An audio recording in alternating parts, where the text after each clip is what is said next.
Convido você a abrir a sua Bíblia em João, capítulo de número 11. O Evangelho de João, o capítulo de número 11. Um texto que é muito conhecido de todos nós, a ressurreição de Lázaro, um amigo de Jesus. E nós vamos meditar um pouco nesta noite, baseado neste texto, naquilo que Deus tem para nos ensinar nesta noite. Nesta noite durante esse mês, nós estamos falando de encontros sobrenaturais, um tema que Deus colocou no coração do nosso pastor. E é importante nós falarmos, queridos, conforme nós falamos na semana passada, que não tem como falarmos de encontros sobrenaturais, encontros metafísicos, encontros extraordinários, sem falarmos em um encontro verdadeiro com o Deus vivo. Amém? Não tem como falarmos disso sem falarmos em Deus, porque Deus é o único capaz de modificar o rumo natural da história com o propósito de abençoar vidas e glorificar o seu próprio nome. Porque nós fomos criados para a glória de Deus. Nós fomos gerados, fomos instituídos para a glória de Deus. O próprio Jesus vai dizer isso no versículo de número 4. Essa doença não é para a morte, mas para a glória de Deus, a fim de que o Filho de Deus seja glorificado por meio dela. Amém, querido?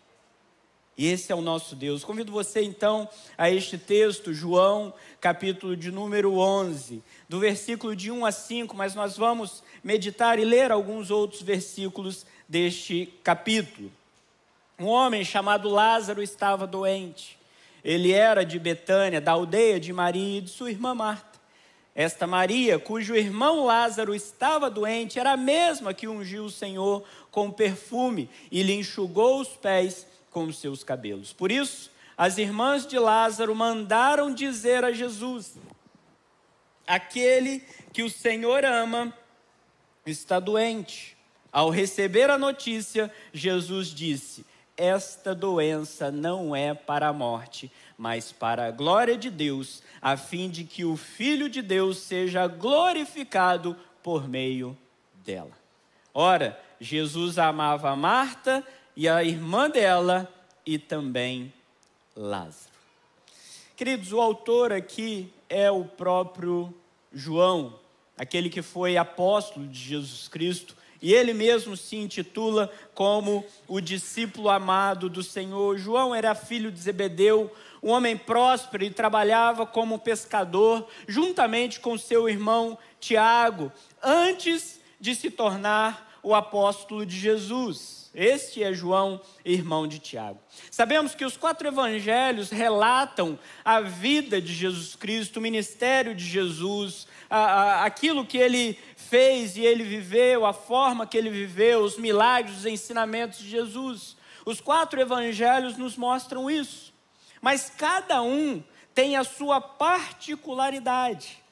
É importante nós observarmos e sabermos disso, porque, por exemplo, Mateus, ele era um judeu e ele escreve também diretamente aos judeus.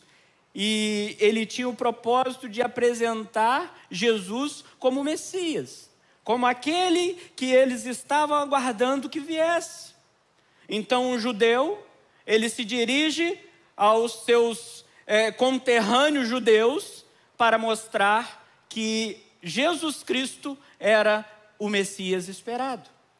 Tanto é que Mateus, ele é tão cuidadoso, ele se preocupou tanto com alguns detalhes, que Mateus, ele não escreve no seu evangelho reino de Deus, mas ele escreve reino dos céus, tudo para não tomar o nome de Deus em vão, conforme o 3º mandamento. Então ele se preocupa, você não vai achar reino de Deus no evangelho de Mateus, mas ele se preocupa em escrever reino dos céus.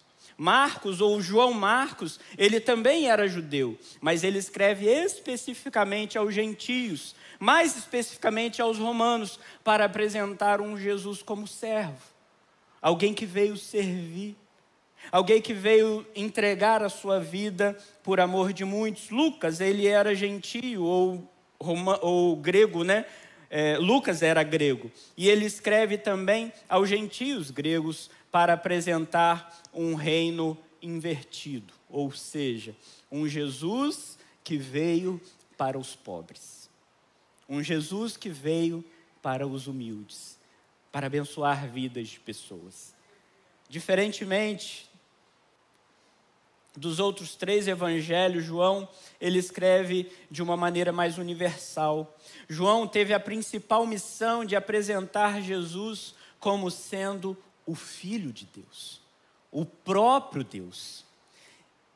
João, no início do seu evangelho, ele vai dizer: no princípio era o verbo, ou no princípio era a palavra, e a palavra estava com Deus, e a palavra era o próprio Deus. E o verbo se fez carne, ou a palavra se fez carne, e habitou entre nós, e vimos a sua glória, como a glória do unigênito Filho de Deus. Esse é o principal objetivo de João, em apresentar este Jesus como o próprio Filho de Deus. E alguns teólogos vão chamar o Evangelho de João de o livro dos sinais. E este, queridos, é o 7º sinal que João utiliza para mostrar que Jesus, ele é o Cristo. E o seu objetivo, o objetivo de João, através de mostrar esses sinais, é que nós possamos crer que Jesus Cristo é de fato o próprio Deus que entregou a sua vida na cruz do Calvário por cada um de nós. Esse é o objetivo de João, não só para o povo lá atrás, mas também para nós aqui nesta noite, para que nós possamos entender que Jesus Cristo é o Filho de Deus, o enviado de Deus, o ungido de Deus, aquele que veio para redimir as nossas vidas, para amar a nossa vida com um amor incondicional, capaz de entregar a sua própria vida por nós. Eu citei sobre as particularidades dos 4 evangelhos, porque eles se complementam.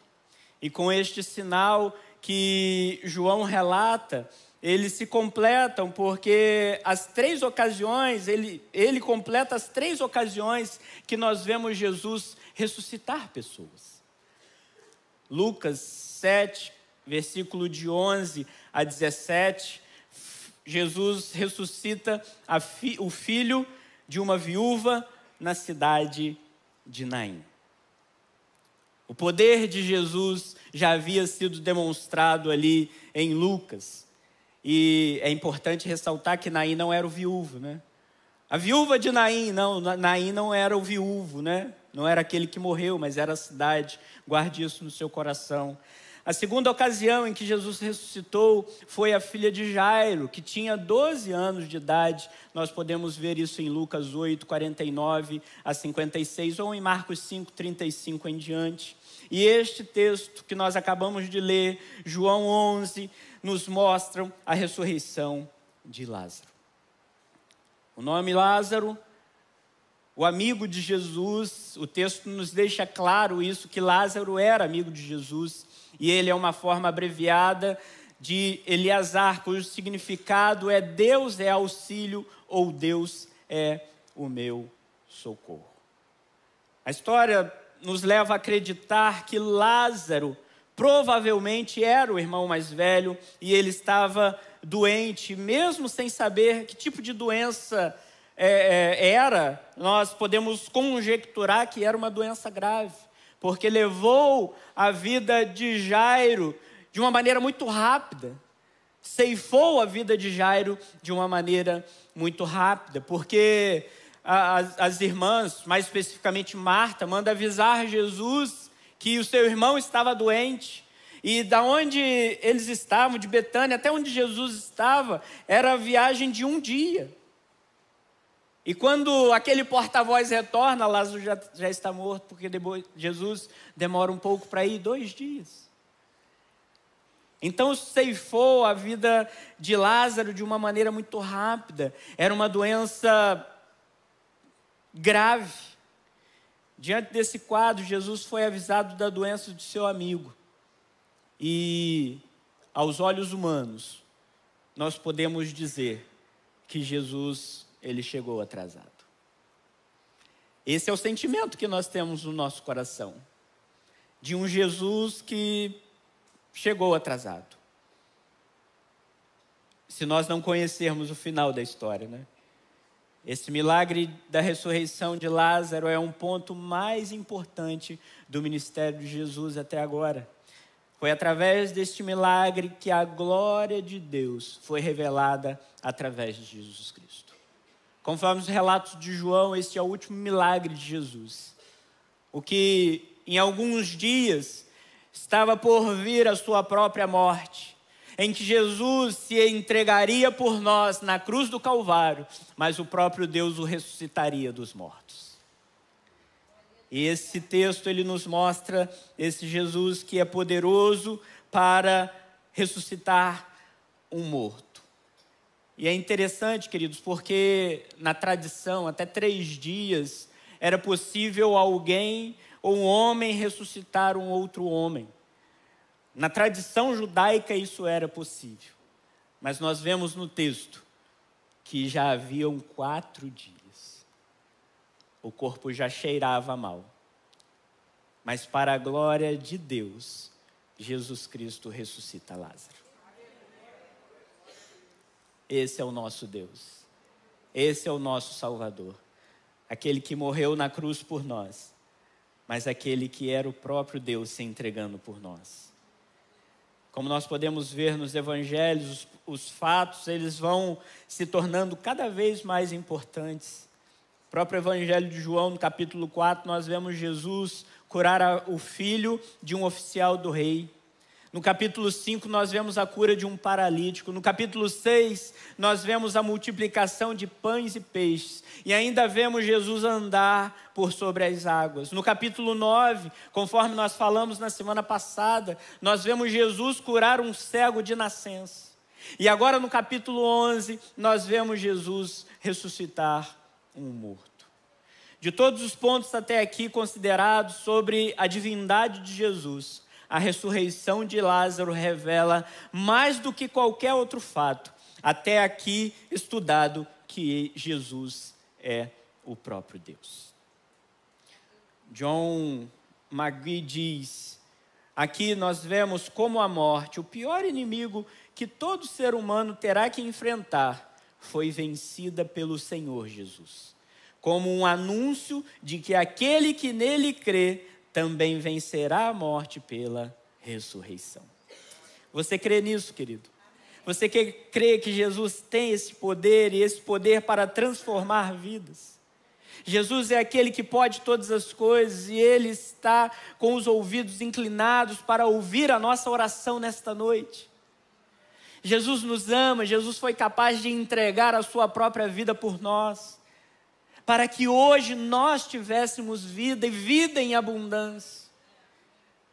Mas tudo isso, queridos, está ligado a um encontro sobrenatural com o nosso Deus, com uma entrega verdadeira, com aquilo que eu faço e aquilo que eu me predisponho a entregar para Jesus. O pastor Rodrigo falou aqui sobre o que você tem para entregar a Jesus nesta noite. E ele não estava falando de recursos financeiros. E nós não estamos falando disso também. Mas do nosso próprio coração, da nossa vida, daquilo que somos, daquilo que temos. E quando nós falamos em entregar, nós estamos falando também em renunciar àquilo que nós temos. Aquilo que tem nos afastado de nos aproximarmos de Deus. Sabe, queridos, o que eu preciso rejeitar na minha vida para que eu possa ter esse encontro verdadeiro e sobrenatural com Jesus Cristo, o Senhor e Salvador da minha vida? O que eu preciso fazer? O que você precisa fazer para ter esse encontro e viver o extraordinário de Deus na sua vida? Pouco antes da sua própria morte, Jesus ressuscita Lázaro. O pastor comentou aqui na semana passada, o pastor Magno, que gosta de falar muito disso. Jesus nunca realizou um culto fúnebre, pois quando Ele, que é a própria vida, chega, a morte ela tem que sair. Amém, queridos? Esse é o nosso Deus. Esse é Jesus Cristo, o Senhor e Salvador da nossa vida. Ele está aqui nesta noite. Ele quer ter um encontro conosco, Ele quer mudar a nossa vida, Ele quer mudar a nossa história, a trajetória da nossa vida. Ele quer que nós vivamos esse extraordinário vindo dEle.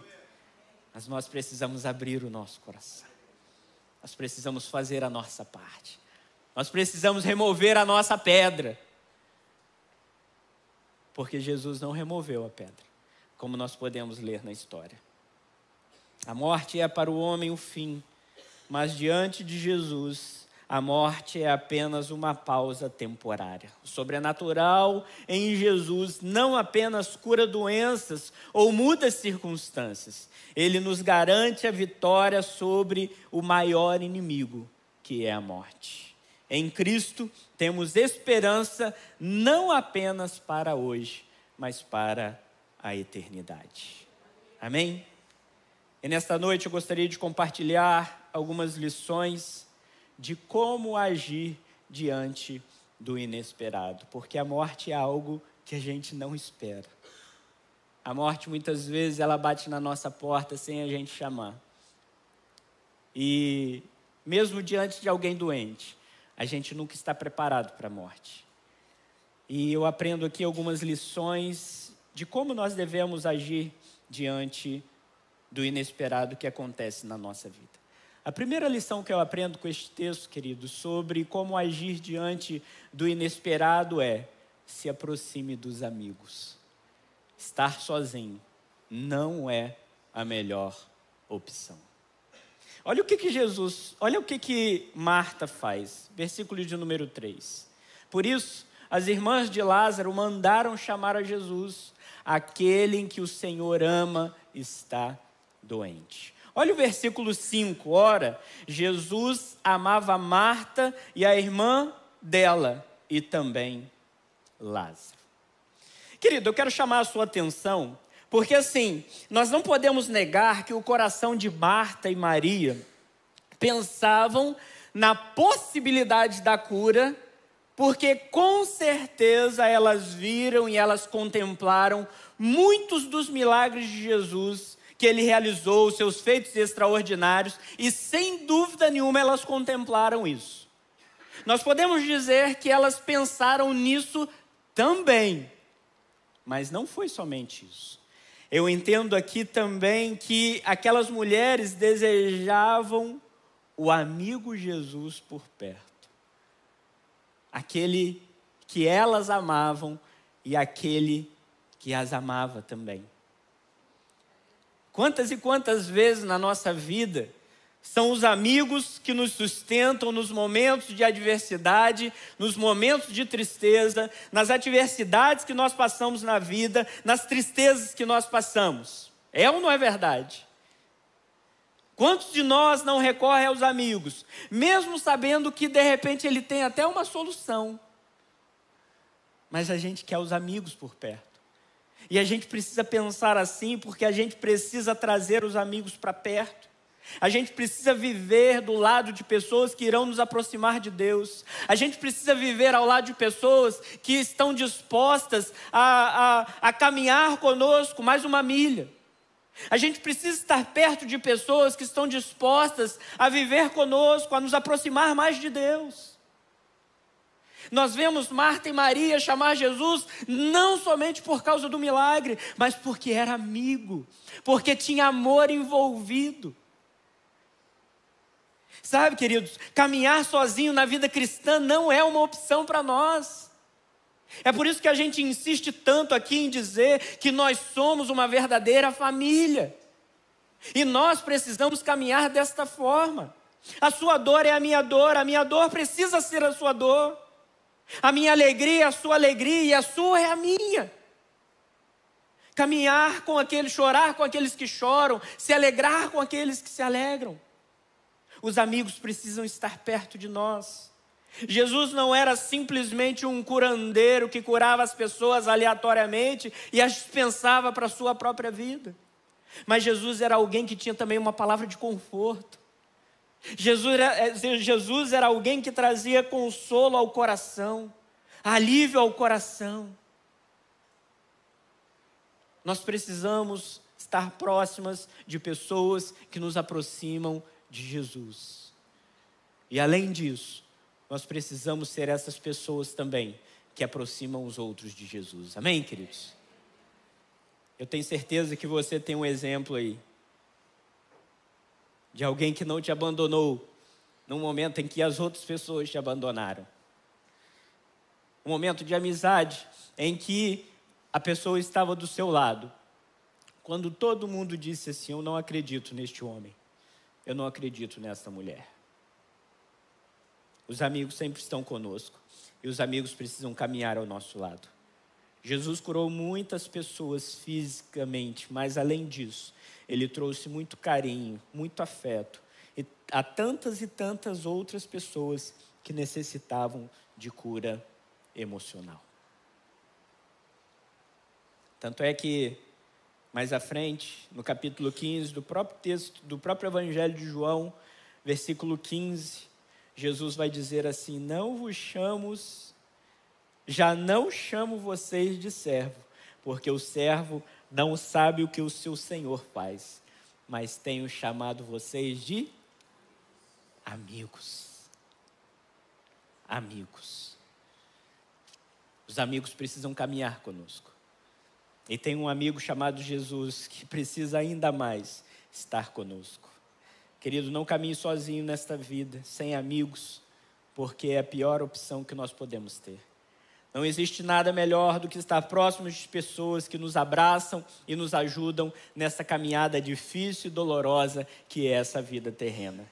Nada é melhor que estar próximo de pessoas que nos aproximam de Deus.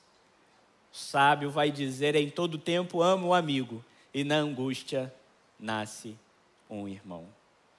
Por onde quer que caminhemos, nós encontraremos pessoas solitárias que gostariam de se relacionar, mas que não encontram um amigo verdadeiro e leal, com quem possa compartilhar as suas tristezas ou as suas alegrias cotidianas.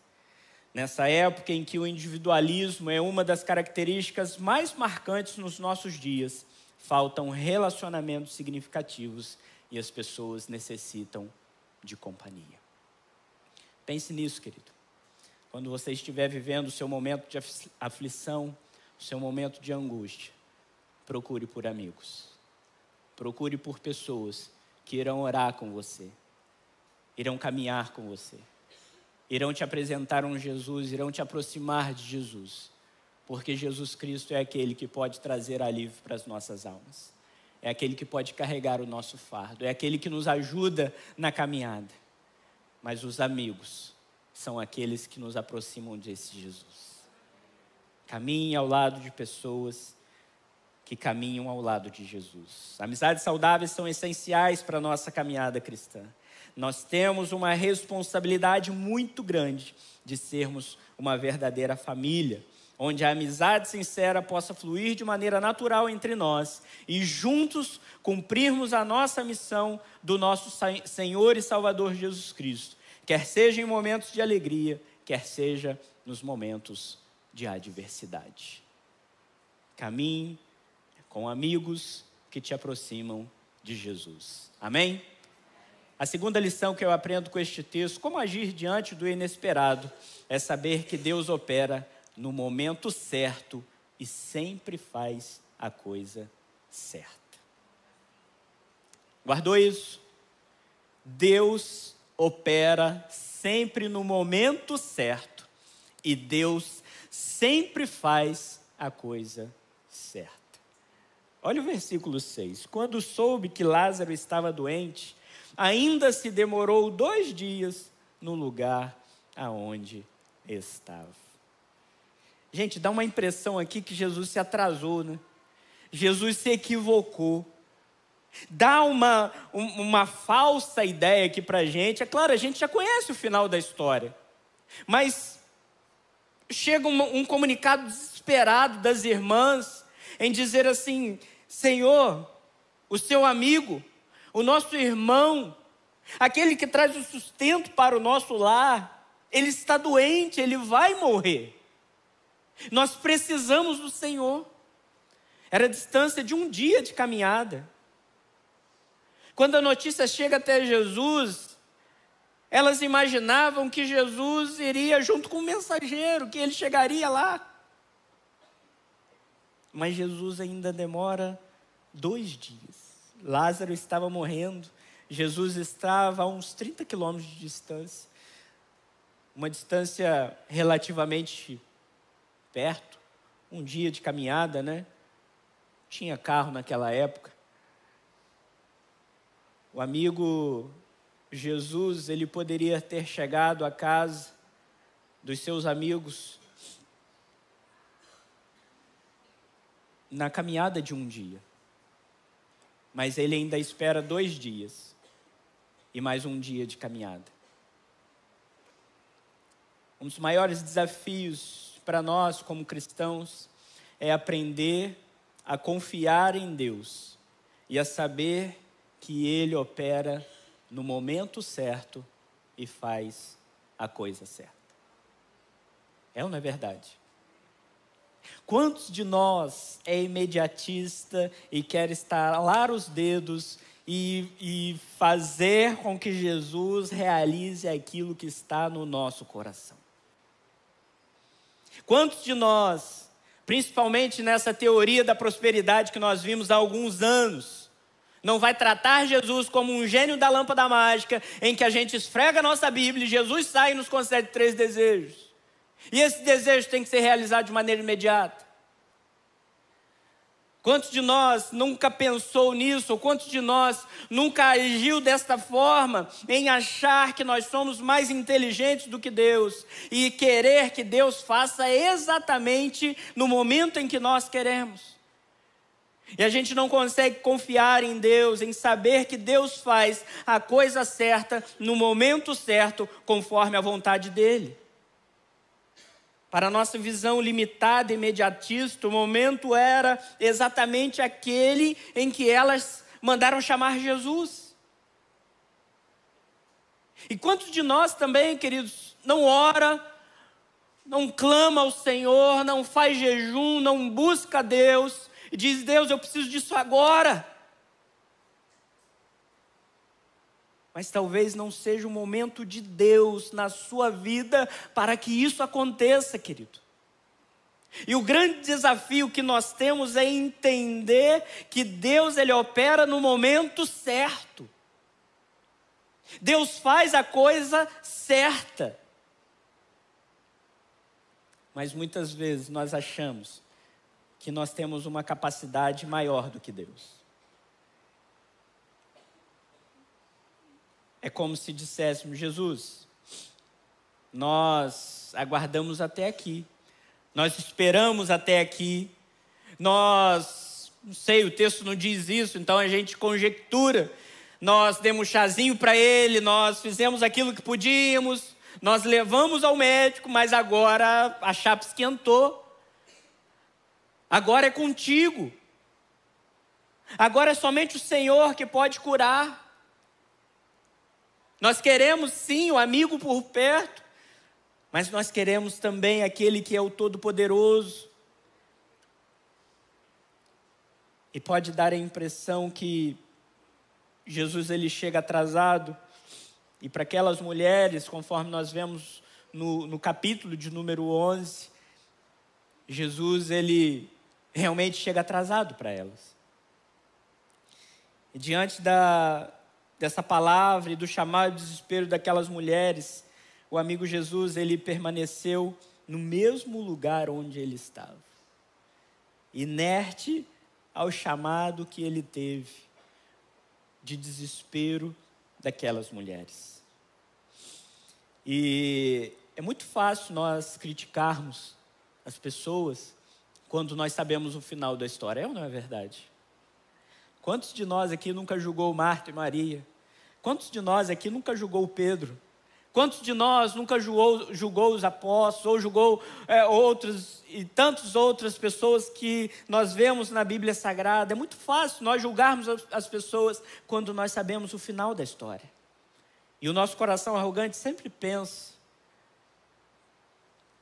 essas mulheres são incrédulas demais. Essas mulheres não tinham fé. Elas estavam diante de Jesus e elas não creram que Jesus poderia ressuscitar o seu irmão. Quantos de nós também, queridos, não duvida, não desconfia do poder de Deus e muitas vezes não entende o tempo de Deus para a nossa vida? Marta e Maria são um reflexo de como nós também agimos diante do inesperado. Nós também temos dificuldade de confiar no Mestre quando a adversidade bate na nossa porta, quando os nossos recursos se esgotam, quando o controle não está mais nas nossas mãos. Nós também temos a tendência natural de desconfiarmos do poder de Deus, de não confiarmos em Deus. A nossa mente limitada, ela só enxerga o copo meio vazio. Mas Cristo quer que nós vejamos pela ótica dele, pois a palavra final é de Deus. A palavra final sempre será de Deus. Daí Jesus, com toda a paciência, com todo o amor, com toda a calma do mundo, ele diz mais à frente, no capítulo de número 11 mesmo, versículo 39 e 40, então Jesus ordenou: tirem a pedra.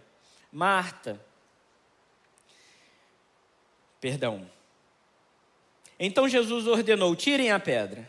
Marta, irmã do falecido, disse a Jesus: Senhor, já cheira mal, porque está morto há 4 dias. Jesus respondeu: Marta, eu não disse a você que se você cresce, você veria a glória de Deus? A mesma palavra que Jesus disse àquelas mulheres naquela noite, Jesus diz a cada um de nós também. Você crê? Porque para nós conseguirmos ver a glória de Deus sobre a nossa vida, nós precisamos crer. Você crê? Marta, eu não disse para você que se você crer, você verá a glória de Deus? Reinaldo, eu não disse para você que se você crer, você também verá a glória de Deus? E é isso que Jesus diz para cada um de nós nesta noite. Onde está a nossa fé em confiar que Jesus está no controle de todas as coisas? Onde está o nosso coração em crer que Jesus, ele continua no alto e sublime trono, cuidando de cada um dos seus filhos, cuidando de nós, abençoando a nossa vida e muitas vezes não permitindo que as coisas aconteçam sobre nós porque a gente pede. Às vezes a gente está pedindo coisas para Deus e Deus está dizendo não e a gente está achando que Deus não nos ouve, mas Deus está cuidando de nós, porque talvez aquilo não seja bênção para você, para mim. Por isso, queridos, que nós precisamos aprender a confiar em Deus e saber que Deus age no momento certo, na hora certa. E se você crê, você também verá a glória de Deus. É isso que Deus quer de mim e de você.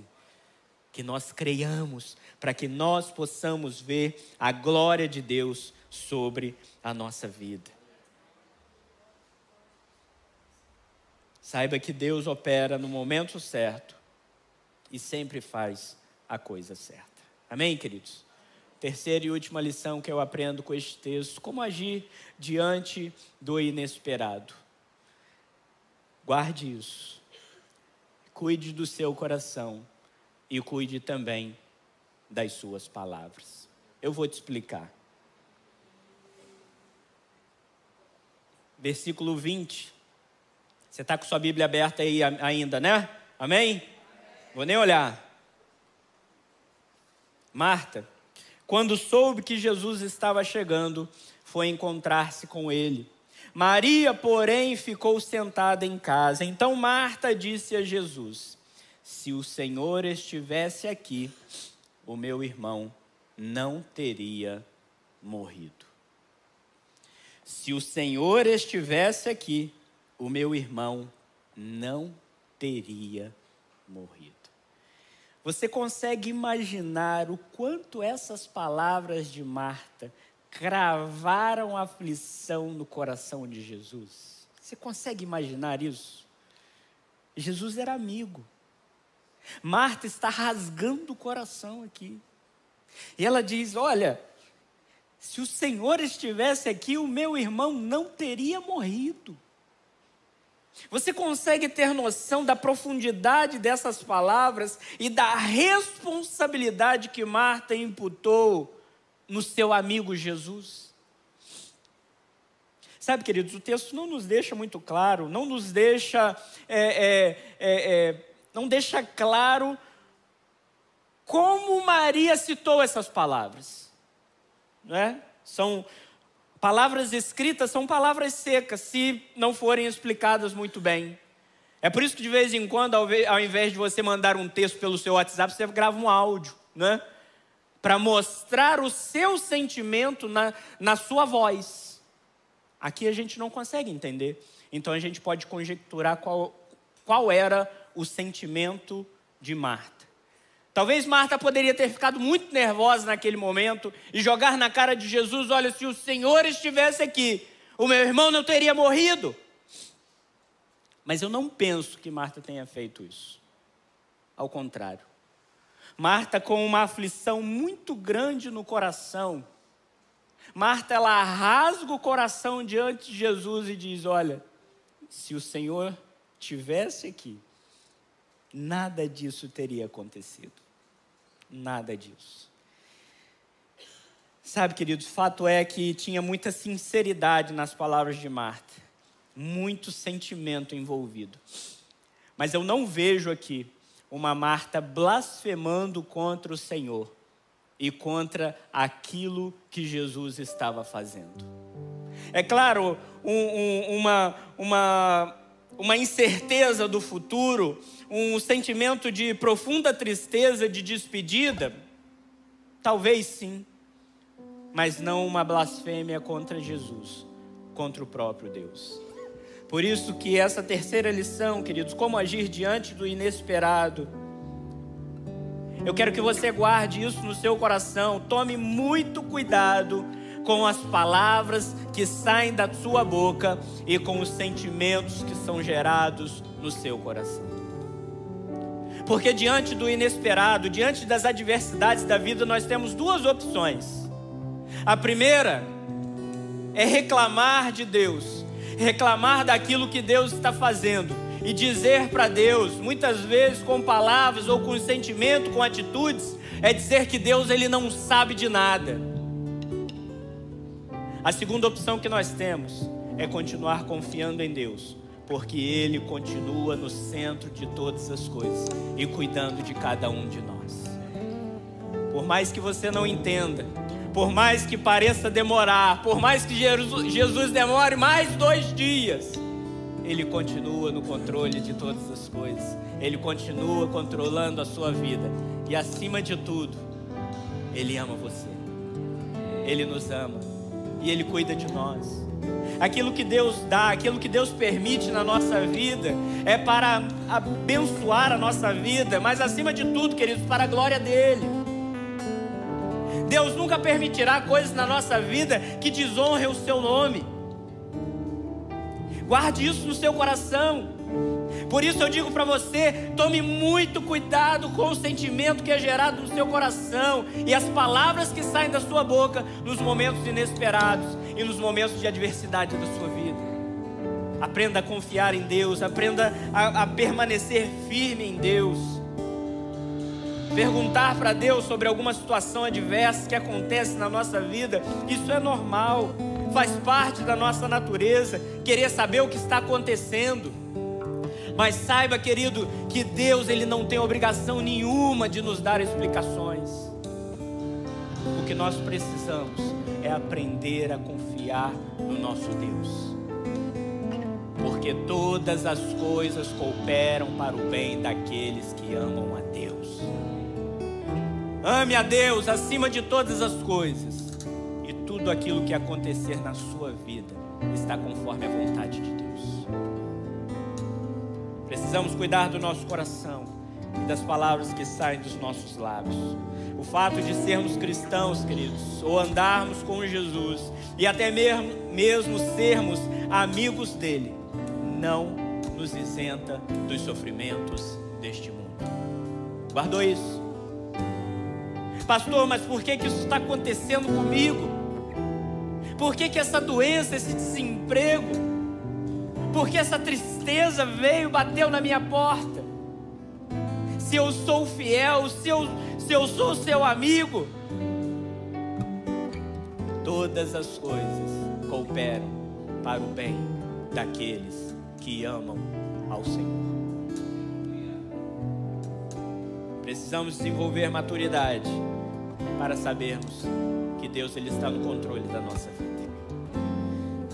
Como agir diante do inesperado? Se aproxime de amigos. Esteja próximo de amigos que te aproximam de Deus. Saiba que Deus opera no momento certo e sempre faz a coisa certa. E diante do inesperado também, cuide das suas palavras e cuide também do seu coração.